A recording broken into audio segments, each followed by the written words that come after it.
In this video, we'll be going over Form SSA 632-BK, Request for Waiver of Overpayment Recovery. So you should complete this form if you think that you've been overpaid by the Social Security Administration and you've received a notice, but you don't think you're at fault, and either you cannot afford to pay the money back or you think that the overpayment is unfair for some other reason. The Social Security Administration will use your answers that you provide in this form to make a determination on whether or not you have to pay the money back. So if you're watching this video, you're probably sitting there with an overpayment notice, and you might be concerned about whether or not the SSA is going to start just taking money from your Social Security payments. However, there are some things that you can do, and we'll go over times that you should not complete the form because maybe there's something else available to you. So if your overpayment is $1,000 or less, you can call your local Social Security Administration office or the toll-free number at 800-772-1213, and they should be able to help you over the phone. If you think that the SSA made a mistake when they made a determination about your overpayment, or if you disagree with how much your overpayment was calculated to be, then you should file a different form. Form SSA 561, Request for Reconsideration. If you would like a hearing before an administrative law judge, you can file HA 501U5, which is the Social Security form to request a hearing by an administrative law judge. If you only want to change the amount of money that you pay back on a monthly basis, then you can request a change in overpayment recovery rate by filing Form SSA 634. So these other forms, we've written articles and produced videos. We'll put links to those articles and videos in our show notes. And then the final instance in which you should not complete this form is if you have a fraud conviction relating to this overpayment. According to the Social Security Administration, if you've been convicted of fraud related to this overpayment, then you are not eligible for a waiver of your overpayment recovery. So this form has recently been changed.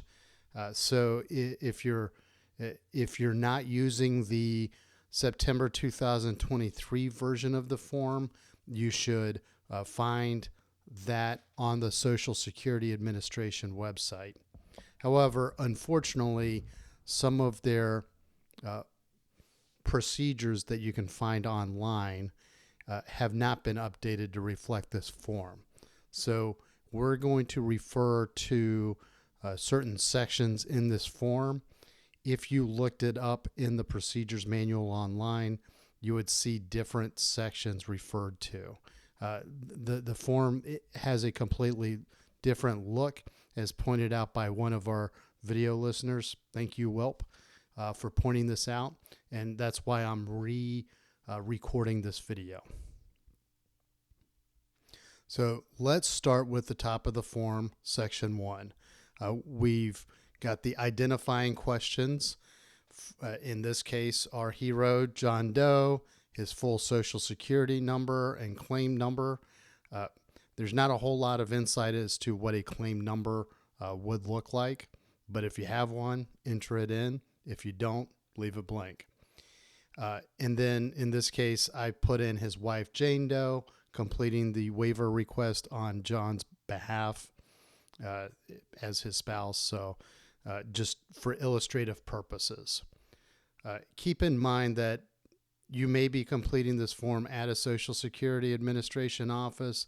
They may give you guidance. You may use a representative, or you may have hired someone to help you walk through this form. Whatever the case may be, some of these fields I've completed simply for illustration purposes in this video. they may or may not be necessary based on your facts and circumstances. So let's go to section 2, waiver request. So again, it reiterates that if your overpayment stated on your letter is $1,000 or less, then you can call the Social Security Administration and have them process your waiver request over the phone. But if not, then you need to complete the rest of the form. So in the next part of question 2, we're outlining all of the different reasons why we're requesting a waiver. We don't, in this case, John Doe doesn't believe the overpayment was his fault, and he cannot afford to pay the money back. In question 3, this is the date of the notice for the overpayment. So you would put the date that's on your notice. And in this case, in question 4, answer whether or not you're requesting for the Social Security Administration to waive the entire overpayment, to include giving you a refund on money that you've already paid. Or if you select no on this, then then the next question is whether or not you're requesting that the Social Security Administration waive the outstanding balance. So you can choose whether or not you're going to request a waiver of the entire overpayment, or to include money that you might have already paid back, or only to waive the amount that is outstanding. And then in question 5, simply provide a narrative on why you think the overpayment might have happened. There might have been a change in your status, some sort of life change that resulted in an overpayment, and then the Social Security Administration, applied that overpayment recovery as part of their administrative process. But maybe a change happened. You knew that you were supposed to report it, and for some reason, life got in the way and you weren't able to. So this is your chance to explain it. And then if you need more space, there is a remarks section at the end of the form. I'll outline that remarks section, and then we'll come back up and continue from there. So in the remarks section, what you should do is, if you need more space, first start with the question. So in this case, question 11A, and then enter the additional information that you need to.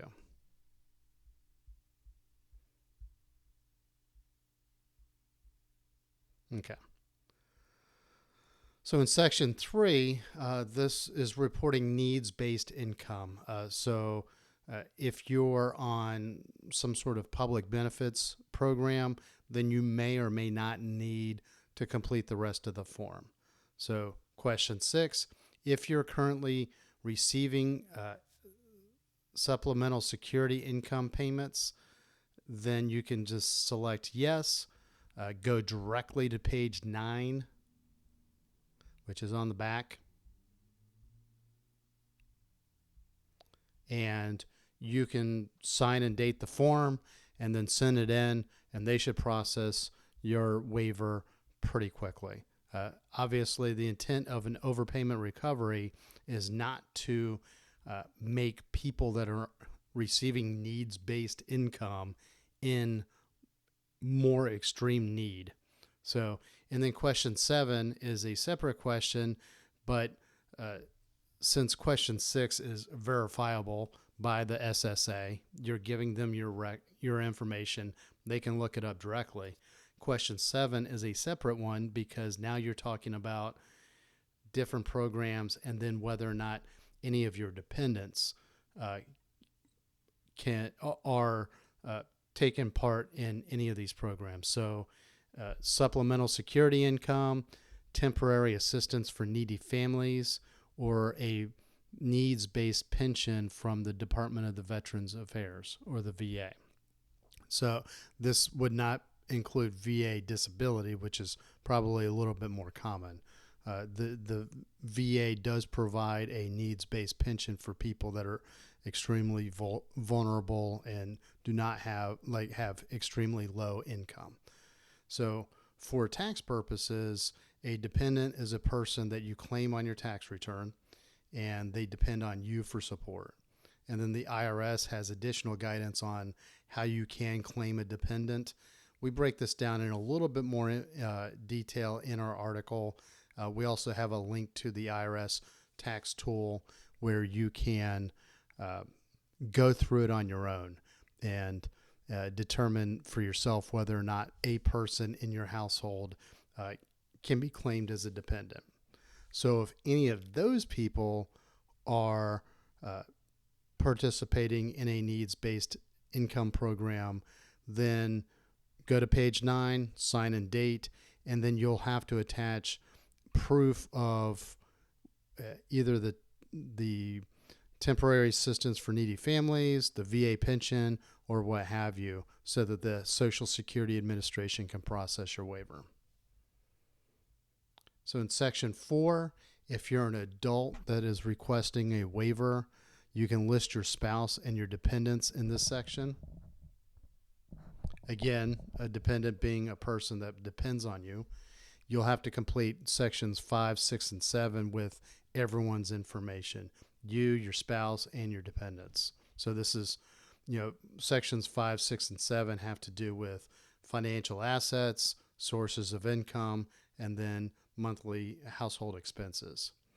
If you're doing this on behalf of a minor child who has been overpaid, then you have to determine whether or not that child's income and assets are helping you with food and household items. So if the answer is yes, then you'll have to list everyone's information in this section and then complete 5, 6, and 7. If the answer is no, then you're only putting the child's information in section 5, 6, and 7. So in this case, John and his wife, I forgot her name, Jane. Yeah, that's right. So John and Jane have a daughter. Her name is Susie Q. She's 10, but they do not have any other adults or children living with them that they cannot claim. If you did, you'd simply check yes, and then you would answer the next question as to whether or not that person pays rent, gives you money for bills or household expenses. This will end up being part of your income totals when you get down to section 6. So, and then again, now we're in the assets, liabilities, and income portion. So for all of these things, each item that you're reporting, you should have supporting documentation. A couple of guidelines on supporting documentation.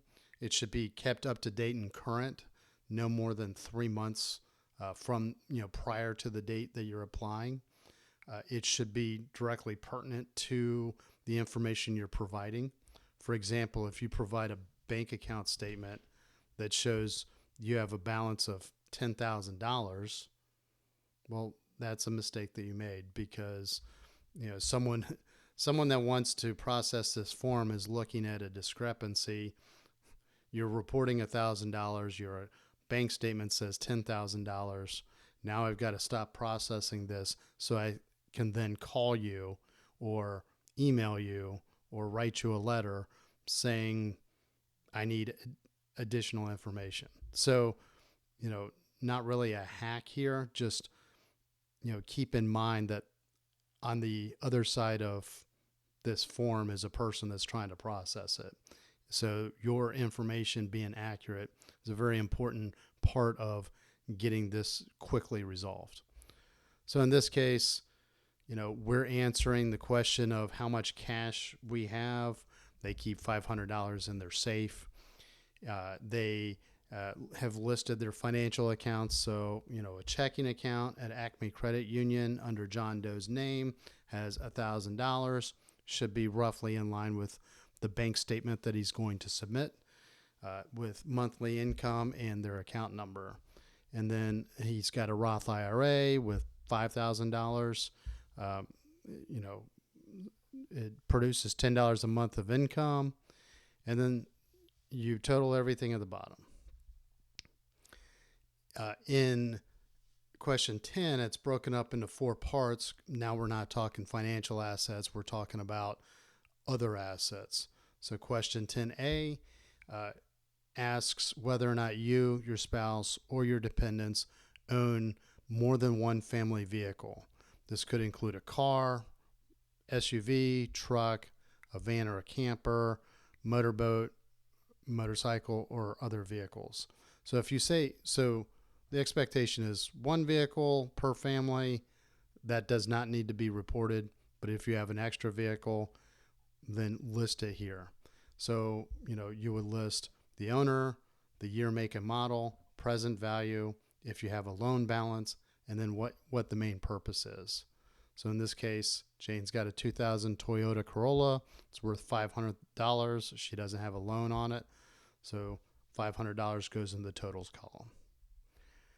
Questions 10B, 10, and 10C are kind of similar in that 10B has to do with real estate that you may co-own with someone outside of your immediate household. So other than your spouse or your dependent, if you had, vacant land that you bought for business development purposes, you would enter that here. A duplex that you're renting out to someone, you would enter that here. Or if you just have a vacation home, you would enter that information here. So in this case, the does do not. We're going to move on to 10C. In 10C, now the question is whether or not you, your spouse, or your dependents have any business interests, any other property, or any valuables. And then you would write the owner, the description, the market value of that particular property, and then the loan balance and income amount if it generates income. In 10D, you explain whether or not you can sell or liquidate any of these assets that you just listed. So, if you have 5 cars, maybe you're going to sell one of them. But if you can't, then select no. In section 6, we're going to outline monthly household income, and this is by, broken down into several parts. So, first, question 11A, it talks about your employment situation. 11B discusses your spouse's employment situation, and then 11C discusses your dependent's employment situation. So in this case, John Doe is self-employed, so he can simply write self-employed. But if he worked at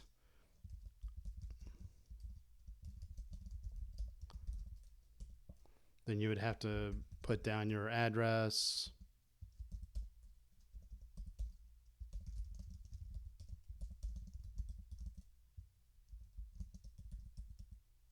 and then a phone number, right? So in this case, he's self-employed. He brings home $2,000 a month. This is net pay. So take-home pay usually refers to net pay. This is an important distinction to make sure that it's accurate, not gross income before taxes. So the best way to kind of understand this would be to be looking directly at your pay statement and seeing how much is deposited into your banking account.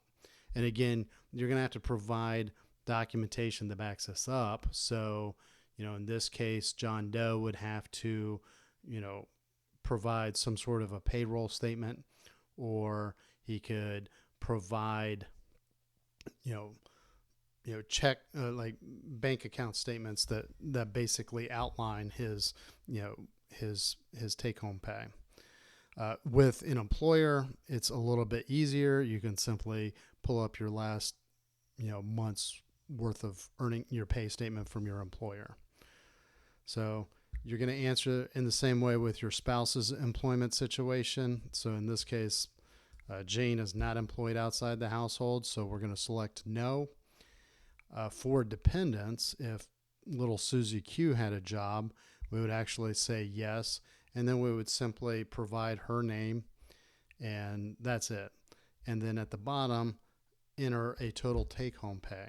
And again, this is net pay, not gross income. So you would put that in here. Now, for question 12, all of these income-related items will find a way here. We would take these, take-home pay, items and put them in here. Unfortunately, this form will not let us carry those in. So this probably would be something that you would manually enter. And then we just put in placeholders for Social Security benefits.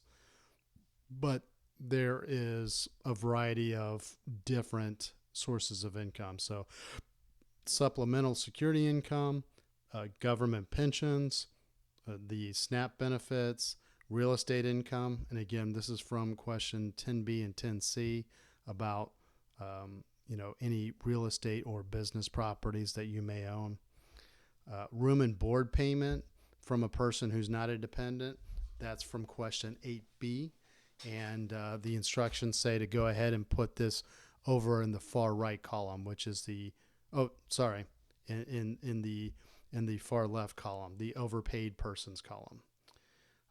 Child support or alimony payments, support or contributions from any person, agency, or organization, income from your assets, and then anything else you would have to provide further explanation in the remarks column. So at the bottom, you'll enter the totals. These totals don't reflect all of the totals from the previous questions. They're simply they're totals from up top. I think this includes the $15 of monthly income from John Doe's bank accounts. So you would enter the totals for yourself, your spouse, and your dependents, and then you would enter them as a grand total. So on the flip side, in section 7, we're going to cover household expenses. So there's an important distinction here. Since you're providing documentation, the person processing the form will probably be looking to make sure that you're not double dipping. For example, if you're paying a mortgage and you put down $2,000, but that also includes property tax, then that person's probably looking to make sure that you're not including your property tax in twice as an expense. So if your property tax is $400, you can either report it as $1,600 and then you put the $400 here, or you can report the full $2,000. Then you would not include property tax. You would also make sure that if your insurance for your house is included here, that it's not included as part of the insurance expenses down here. So for everything that you're counting in here, you should be prepared to submit supporting documentation. So if you have life insurance, health insurance, casualty, and car insurance, you should probably make sure that you're submitting documentation that supports each of those things. And then the other common example is you might have family vehicle expenses, your car loan, or lease, gas and repairs. Don't include your car insurance here if you've already included it up here. So the other expenses that you can list here, utilities, so all of your regular bills, electric bill, water bill, telephones, internet, trash, water, sewage, things of that nature. I guess people still have coal delivered to the house. Expenses for your family vehicle, food, that would include food at restaurants, groceries, and then tuition and school expenses. So we total all that and we have $3,900, right? So the Social Security Administration will take a look at the $3,900 versus the $4,515 and make a determination. So my guess is they're probably going to make sure that these numbers are properly reported. If they don't have the documentation they need to verify that, they'll probably reach out to you to get that additional documentation.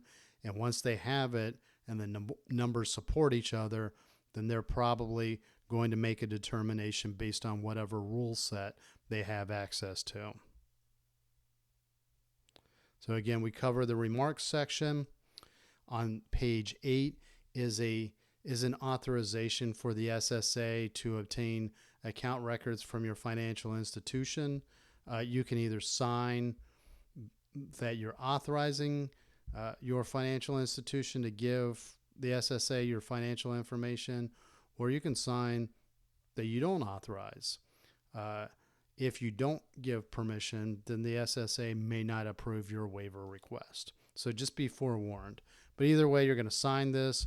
You're going to date it, list your mailing address and your date. If you have a legal representative, they would sign on the line below. So if they're doing this on your behalf.